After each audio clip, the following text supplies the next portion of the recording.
اب میں جنید اور نصیر کے حق کے لیے لڑوں گا، پروردگار میری مدد تو فرما۔ تم اس وقت اٹھو گے جب تمہارے گھر میں تمہارا بھائی جلے گا؟ کیا تم اس وقت اٹھو گے جب تمہارے سامنے چلے گی لاشیں آئیں گی؟ کہ پورے دیش کے لیے کہہ رہا ہوں، یہ صرف مسلمانوں کا مسئلہ نہیں ہے، یہ انسانیت کا مسئلہ ہے، یہ بھارت کے سنویدھان کا مسئلہ ہے، رول آف لا کا مسئلہ ہے۔ میں دیش کے پردھان منتری سے کہہ رہا ہوں کہ G20 کے آپ پریزیڈنٹ شپ مبارک ہو، مگر یہ کون سی بھارت میں یہ رواج بن چکا ہے کہ بچوں کو کڈنیپ کر کے ان کو پیٹ کر ان کو زندہ جلا دیا جاتا ہے؟ یہ کون سے آزادی کا امرت اتسو منا رہے؟ یہ گاندھی کا ملک ہے، ابوالقاسم کا ملک ہے، جوہر برادران کا ملک ہے، غریب نواز کی سرزمین ہے یہ۔ ہماری دعاؤں میں طاقت نہیں رہی، ارے تمہاری دعاؤں میں طاقت ہے، تم دعا کرو اور میدان میں نکل کر ان دعاؤں کو آزماؤ تو صحیح کبھی کہ یا اللہ میں نے تیرے سامنے میری مصیبت کو بیان کیا تو فرما۔ تم نکلو گے نہیں تو مدد کیسے آئے گی؟ اگر تم سمجھو گے کہ صرف دعاؤں سے کام ہو جائے گا، نہیں، اگر دعاؤں سے کام ہوتا تو رحمت اللہ علیہ صلی اللہ علیہ وسلم احد کے میدان میں اپنے دندان مبارک کو شہید نہیں کراتے۔ میرے عزیز دوستوں اور بزرگوں، اگر دعاؤں سے کام ہوتا تو امام حسین ایک ظالم کے سامنے اپنی گردن کو نہیں کٹاتے، بلکہ اپنی پوری آل کو قربان کر دیا حق کی سربلندی کے لیے۔ امام حسین، لاکھوں سلام امام حسین پر۔ بتاؤ پھر تم آپ اور ہم کیا کر رہے ہیں؟ سوچو میرے عزیز دوستوں، بزرگوں، میرے غیور نوجوانوں، میں تو ایک ریاکار، ایک گناہگار مسلمان ہوں۔ میں تو صرف بیان کر رہا ہوں کہ آج آپ کو سوچنا پڑے گا۔ جنید اور ناصر کو کڈنیپ کیا گیا، کڈنیپ کر کے ان کو مارا اور پیٹا گیا۔ اس کے بعد ہریانہ کے پولیس اسٹیشن میں لے جا کر ان ظالموں نے تھانے دار سے کہا کہ ان کو لے لو، اریسٹ کرو۔ انہوں نے گائے تسکری کرتے تھے تو تھانے دار نے کہا یہ مر جائیں گے، میں نہیں لوں گا۔ تو ان ظالموں نے 180 کلومیٹر دور لے جا کر 180 کلومیٹر دور لے جا کر جنید اور ناصر کو ان کے جسموں کو جلا دیا، گاڑی کو جلا دیا۔ تھوڑی دیر کے لیے سوچو کہ جنید تمہارا خون کا بھائی ہے، تھوڑی دیر کے لیے سوچو کہ ناصر تمہارا بھائی ہے۔ میں اس لیے کہہ رہا ہوں کہ بھارت میں بہت کم لوگ رہ گئے ہیں جو غریبوں کی بربادی کو اپنی بربادی سمجھتے ہیں، جو مظلوموں کی بربادی کو اپنی بربادی سمجھتے ہیں۔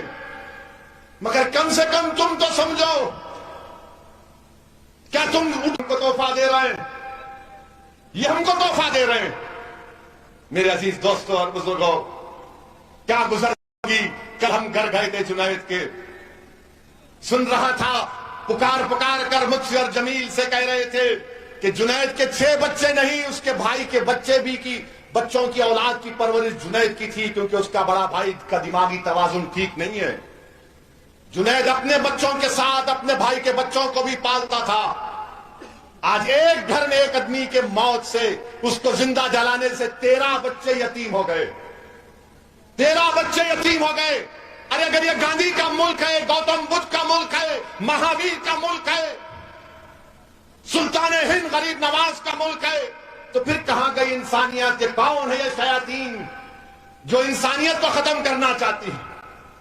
میرے عزیز دوستوں اور بزرگوں، آج آپ دیکھتے ہیں کہ راجستھان کے مکھیہ منتری نے اعلان کیا کہ ہم جنید اور ناصر کو 15 لاکھ دیں گے۔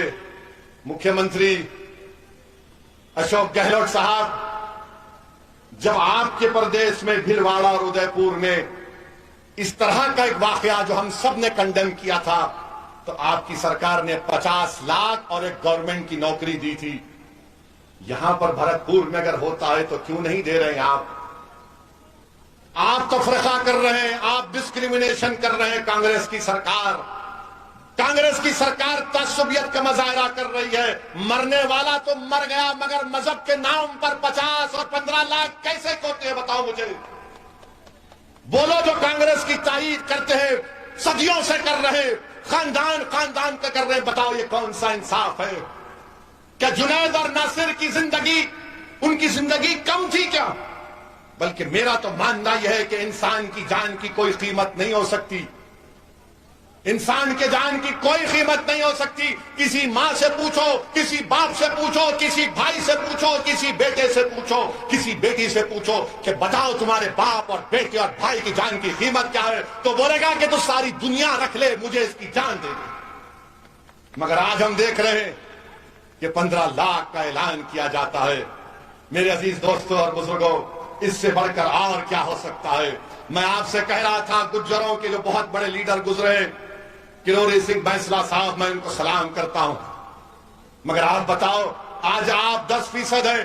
انہوں نے گجروں کو ریزرویشن دلا دیا. ان کے ایک حکم پر, ان کے ایک فیصلے پر لاکھوں گجر نکل کر ٹرین کی پٹریوں کے پاس آ کر بیٹھ جاتے, ہائی وے پر بیٹھ جاتے. اور آپ کا حال یہ ہے کہ چناؤ آتا ہے تو ہم کو پکار کر کہا جاتا ہے اے زندگی اور موت کا معاملہ ہے.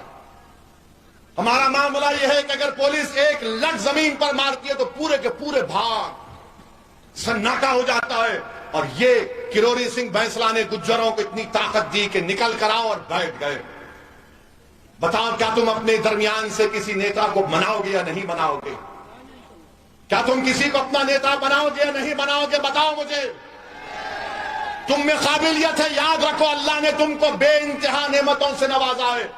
تم کو اندازہ بھی نہیں ہے کہ تمہارے سینوں میں جو دولت ہے, تم کو اندازہ بھی نہیں ہے کہ تمہارے سینے میں جو طاقت ہے, تم کو اندازہ بھی نہیں ہے کہ اللہ نے تم کو کتنی نعمتوں سے نوازا ہے.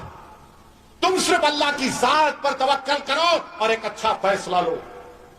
ورنہ یاد رکھو, جو استحصال, جو لوٹ, جو کمزوریاں 70 سال سے پیدا ہو گئی وہ کبھی ختم نہیں ہوگی. نوجوانوں, تمہارے لیے اویسی لڑ رہا ہے.